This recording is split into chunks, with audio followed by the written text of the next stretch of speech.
I know in the past, there was, I think, a period of time in which we were receiving, we had quite a few people that had come and were working for the force from Suriname. We would need to look into that to see, how we can further give shape to that. I know it was something that was done in the past, maybe not to the extent that we have done so now.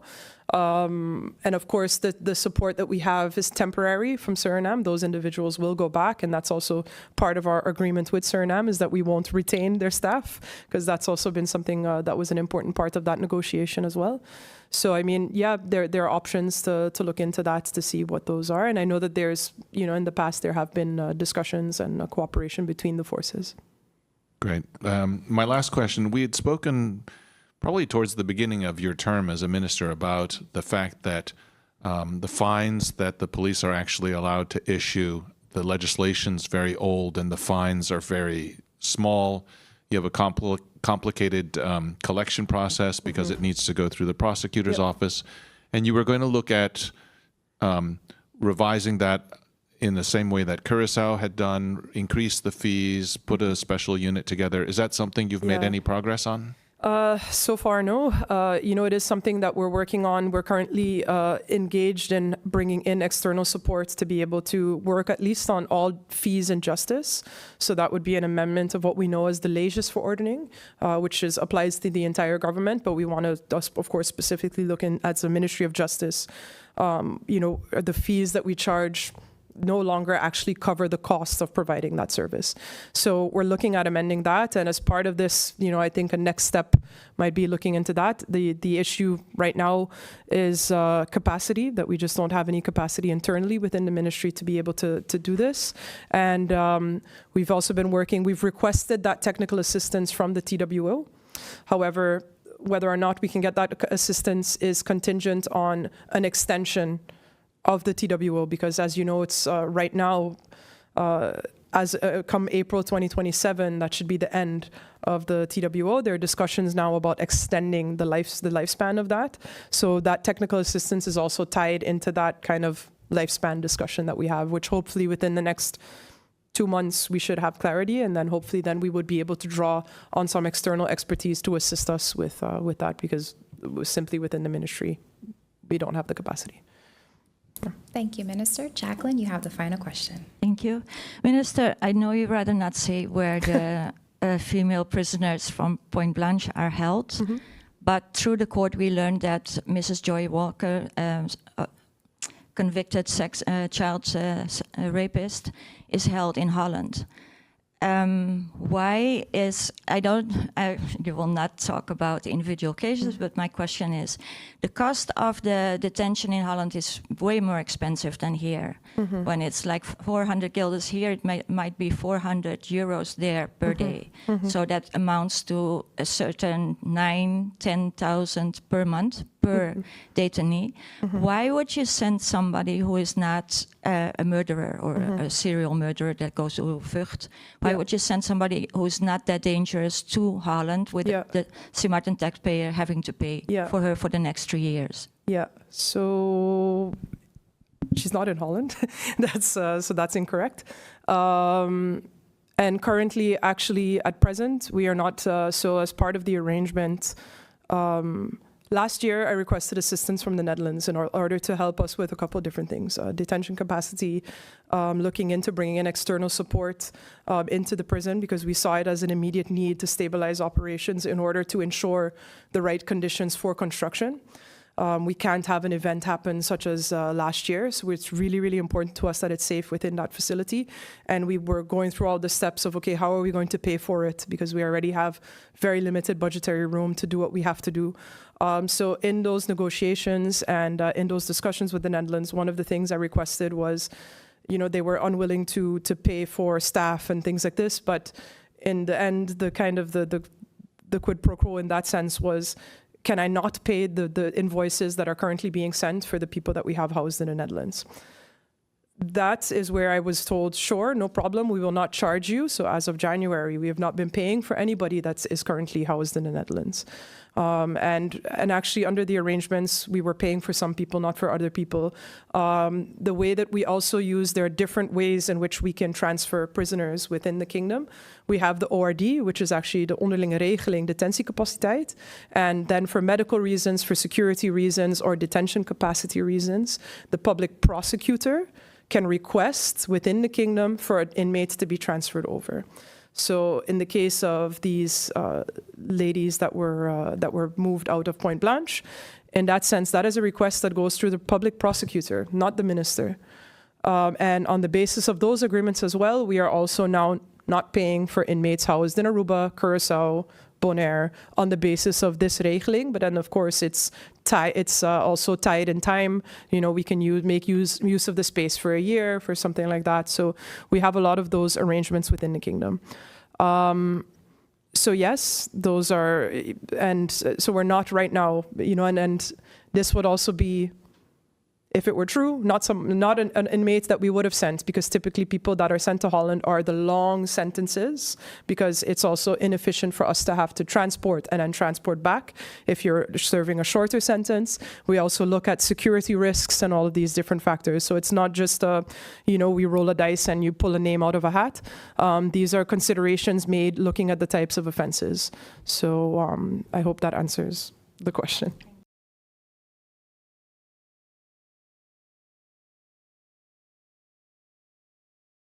To the Minister of TIAT, through you, Madam Chair, I've sat, I've listened to my colleagues that posed questions, and I have come to one conclusion. The people of St. Martin, Madam Chair, deserves a tangible plan from you, Minister, on how you are going to protect the economy and the livelihood of the people of this island nation. So, Minister, through you, Madam Chair, what is your tangible plan to safeguard our economy and the livelihood of our people? And if you do have a plan, when will this be executed? As you will be the Minister of TIAT in the next 2 months, if I'm not mistaken, for 2 straight years. Minister, Madam Chair, do you feel productive? Do you feel as if you're working effectively for our people? Madam Chair, this is important for the people to know. I am not going to divulge into what my other colleagues have said. The people have the right to know from their minister if their livelihood is safeguarded, if we can entrust her with a continuation of running this ministry based on our economy, and if she feels she's working effectively for our people. Thank you, Madam Chair. All the questions from my fellow colleagues, and I too had just one question, and unfortunately, the previous speaker asked it, what is your plan, Minister? All the statistics, all the we might, all of that makes absolutely sense to me. I just want to hear a plan. I want to see the plan. If needed, in writing, where we could discuss the plan, as it is our responsibility as a body to talk with the minister. But the question is, and it will remain the responsibility of the ministry, and we expect a plan. That's all. What is your plan moving forward? Where are the controls, the food prices? We have the pumps being checked. Just give us a plan. Madam Chair Lady, over a year ago, I came with a plan. And I kept sounding the alarm about global shocks over a year ago. And the plan is food security. The plan is making sure that we have regional, that we shift how we import food. That's the most important thing for us right now is food, because that is where it's going to hurt us the most. I've asked members of parliament, especially the members of parliament that asked for this meeting on 3 occasions, if the information I gave was enough to our U.S. and China trade war agenda point 1. I've been asked, I think I sent a letter 2-3 times asking that given the information I gave in the CAFA industry, with the CAFA committee, which was the Committee for Agriculture, Livestock and Fishery, that plan of approach will eventually combat food security if that was enough, because mainly that is it. All we can do right now, Madam Chair Lady, is monitor, and then we mentioned some mitigations that we can do once there is shifts. But as of everything remains calm. Nothing hasn't shifted as yet. We are in close collaboration discussions with the shipping company. We are in close discussions with the supermarkets. We're in close discussions with SAL, and we have already mechanisms to secure and make sure safeguard the people of St. Martin. I just want to leave with that, Madam Chair Lady. I don't want the people of St. Martin to think that I am not working on it and I am not monitoring it. That we are also creating a group chat with the shipping agencies, yes, and it starts with them, and there is where we will be able to now continue to implement the mitigations and so on. But in all, Madam Chair Lady, the long-term solution is food security, because where it's going to hurt us the most. Thank you. And I look forward to coming back and responding to the questions asked from the members of parliament in this agenda point.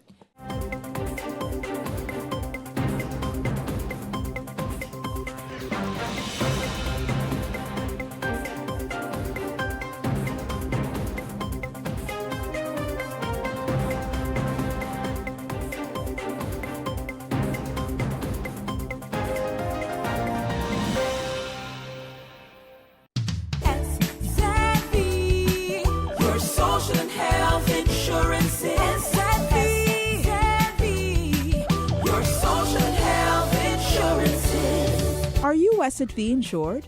Do you have a valid medical insurance status? SXM is cardless. Request your My SXM account today and enter the virtual office of SXM. Go to sxv.sx and sign up now. SXM, yeah. Your social and health insurances.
Chair Lady, I felt really inclined to actually talk in this round because it seems that a lot of the MPs are still upset with me that I was the only one that voted for a motion that everyone else voted for that still hasn't come to light. Because when we actually build castles on clouds, when it comes to the way that we manage our finances in government, that's why we're in a situation where we look like we end up with a whole lot of mud on our face, because realistically speaking, the things that we think that we can do here in a motion doesn't work if the rest of the things, the simple things like the reason this meeting was called today, is not even done.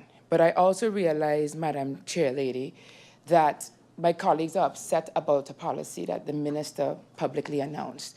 So I think perhaps that this meeting is more about the policy that MPs can't donate to schools, and that may be part of the solution as opposed to how we're going to fix all this stuff. So in my request, I would like the minister to perhaps give people a little bit more clarity on that policy, because the way, if I listen to my colleagues talking, it sounds like they're saying we have shortages of supplies of like our regular necessities in the schools, but a way for us to fix it is by allowing the public to continue to donate.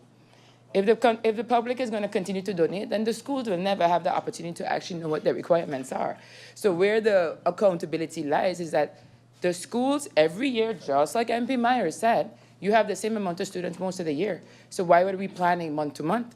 So the whole, that this is just regular, normal planning that you do in any sort of business where you have to provide supplies. So I don't understand why it's done month to month. You know, you have 300 students in a school, you supply enough for that for the year.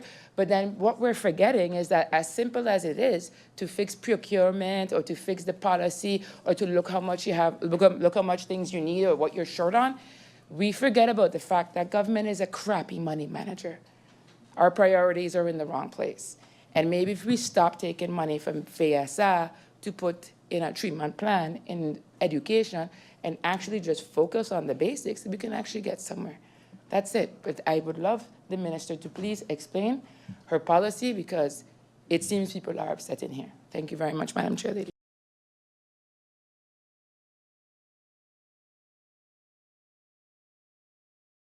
Madam Chair Lady, I just wanted to clarify one note that my division head of public education clarified for me. What we are discussing in terms of who can go into a school, who can send what or give what to a school it's an operational procedure that has been in place even before I became minister. If some ministers prefer to play fast and loose with their particular factions in parliament, that's fine. But that is not how I try to operate. So we are now finally putting the policy and the procedure, in place. School managers have been adhering to it on and off over the last few years, and companies also adhere to it. As a matter of fact, we gave approval to Rotary to go in and assess the needs for water coolers in the public schools just last week, and they got an answer within a day. I would also like to clarify, while MP Myers was speaking, I heard send the questions in writing or so, and someone said she don't answer. I believe that was MP Duran. Just as a note, IS 715 and IS 716, which are the answers to both sets of questions, were sent the day before they were actually due. So I'm not sure if Dave or faction staff may have missed it, but they have been sent. Thank you.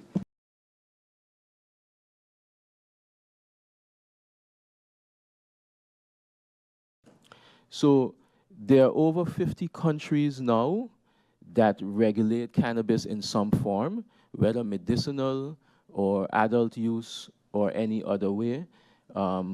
And they found that regulation replaces uncontrolled and illegal markets. In this program, governments can enforce health and safety standards, and law enforcement can focus on serious crime, and thus regulation protects public health. These are some of the countries that have started and have led the way. The United States in 1996 with their medicinal program, and then as you can see right now, they're, well, in 2025, the President of the United States declassified cannabis from a Schedule 1 to a Schedule 3 drug. Next page. And then when coming down to the Caribbean, you have Anguilla, you have Antigua and Barbuda, you have the Bahamas. Next page. Barbados, Dominica, Dominican Republic. These are all Caribbean islands who have regulated or are regulating. Next page. Jamaica, St. Kitts and Nevis, St. Vincent and the Grenadines as well. Then from a regional perspective, I would say in the kingdom, one of the kingdom islands is Aruba. Aruba in 2024, December of 2024, submitted legislation to Parliament to legalize and regulate cannabis nationally. Their regulation included public health oversight, so the oversight body, economic development, and improve access for medical patients. It allowed commercial cannabis businesses and permits medical cannabis use, and legalizes the sale, distribution, and transportation. Then the Netherlands itself, which now we have next door to us as well, which is Statia and Saba and Bonaire, they are running a pilot program now where they are testing a cannabis supply chain. So in the Netherlands, we know they've had a tolerating policy. It's been tolerated for ages, since the 70s. And how that worked is that they ignored the supply chain part and they just licensed the coffee shops. However, this became a risk because they had no control on the growing, on the distribution, or where it came from. So harmful products could get into markets. There was an underground market, and this was, this happened for many years. Now they have gone into kind of specifically what we're doing here in St. Martin as into the program as for the program that we've created. It's almost exactly the same program, which they are already testing now. They started way after we began working on this program. However, they are already ahead in a testing phase already. And this includes control over the suppliers, regulated detail, the government oversight body, and a focus on public health. Exactly the same thing. And interesting enough, in 2025, also you had the Eastern Caribbean Central Bank, which called on all of the OECS countries to look into the regulation of cannabis for its economic benefits. So what they did, they led the way with a workshop and actually showing them how to regulate it from a financial level and promoting that the countries look at this as an option. They have put forward suggestions for funding and also for funding for farmers and funding for governments that would look into it.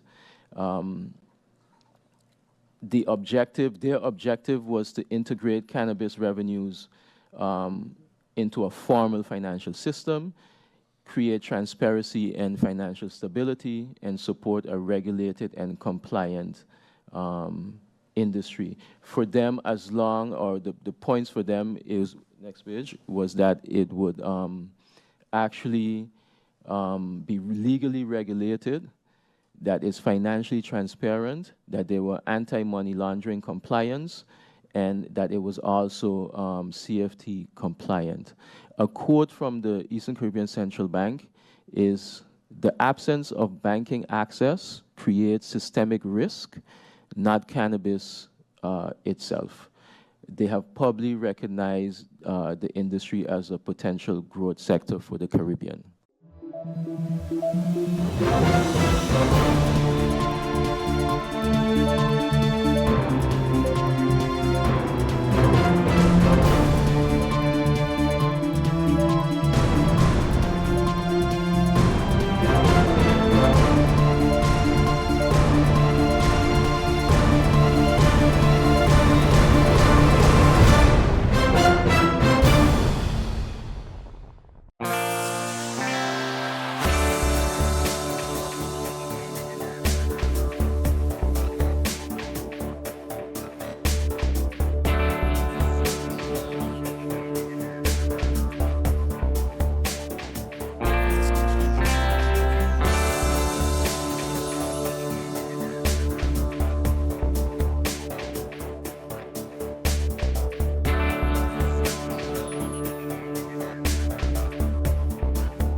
SXV insured? Do you have a valid medical insurance status? SXV is cardless. Request your My SXV account today and enter the virtual office of SXV. Go to sxv.sx and sign up now. SXV, yeah, your social health insurances.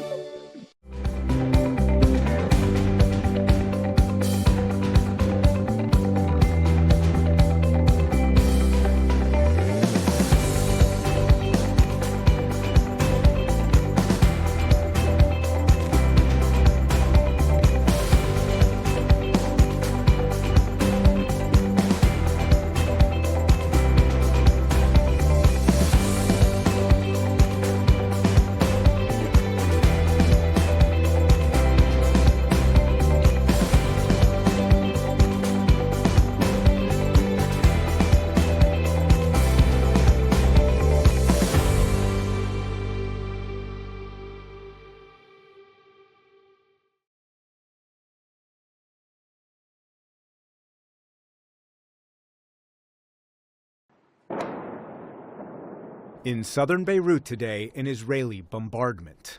By day, in the capital's southern suburbs from where Hezbollah operates, the buildings have been obliterated. This block left smoldering and shattered. And today, for the first time since the war with Iran started, Israel launched what it called limited targeted ground operations in Lebanon's south. The new offensive has already emptied southern cities and sparked the evacuation of more than 1 million people who will not be allowed to return to their homes anytime soon. Defense Minister Israel Katz warned today. Prime Minister Netanyahu and I have instructed the IDF to act and destroy the terror infrastructure near the border in Lebanon, just as it was done against Hamas in Gaza. And Israeli and American strikes continue to target Iran. Israel today admitted it struck Iran's electricity grid, but said it was co-located with an intelligence center, while U.S. strikes continue to target Iran's missiles and drones, whose launches are down more than 90%. This is a paper tiger that we're dealing with now. It wasn't a paper tiger 2 weeks ago. It's a paper tiger now. In Washington, President Trump described Iran as increasingly weak, but he acknowledged that he approached half a dozen countries for help securing the Strait of Hormuz, through which 20% of the world's oil and natural gas flows. And Iran has effectively shut with its attacks. Many of the Europeans get quite a bit. South Korea gets 35%. So we want them to come and help us with the Strait. Some are very enthusiastic and some are less than enthusiastic, and I assume some will not do it. I think we have one or two that will not do it that we've been protecting for about 40 years at, tens of billions of dollars. But in Europe, that implicit threat failed to inspire immediate action. British Prime Minister Keir Starmer.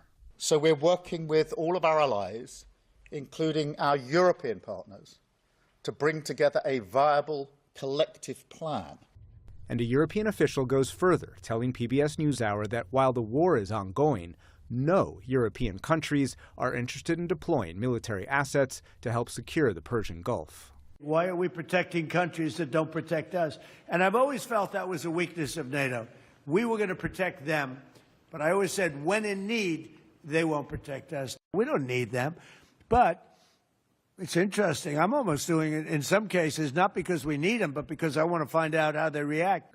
The U.S. isn't only appealing to European allies. Today, Japanese Prime Minister Sanae Takaichi said she had not received any formal U.S. request yet. And the country that buys the most Iranian oil and imports the most oil from the Gulf is China. President Trump was supposed to leave for Beijing to meet Chinese President Xi Jinping 2 weeks from today. But today, he confirmed he wanted to delay the trip by a month. We're speaking to China. I'd love to, but because of the war, I want to be here. And so the war's effects continue to spread. Brent crude prices remain above $100 a barrel, and American gas prices are nearly $1 more expensive per gallon than just 1 month ago. Iran is trying to maintain that financial pressure with attacks on Gulf oil facilities. Today and over the weekend, it struck a key Emirati oil export terminal. But Iran also continued to target Gulf civilian sites. Today, a fuel tank next to Dubai International Airport, the busiest in the world for international travel. These attacks will continue, and Iran will not negotiate, Foreign Minister Abbas Araghchi said today. We're not asking for a ceasefire. This war must come to an end in a way that it will not be repeated again. And despite previous declarations of victory, that mirrors President Trump's vow to keep the war going until the U.S. won't have to go back and repeat it again. For the PBS NewsHour, I'm Nick Schifrin. This is our SXM Daily Newscast. Thank you for joining us.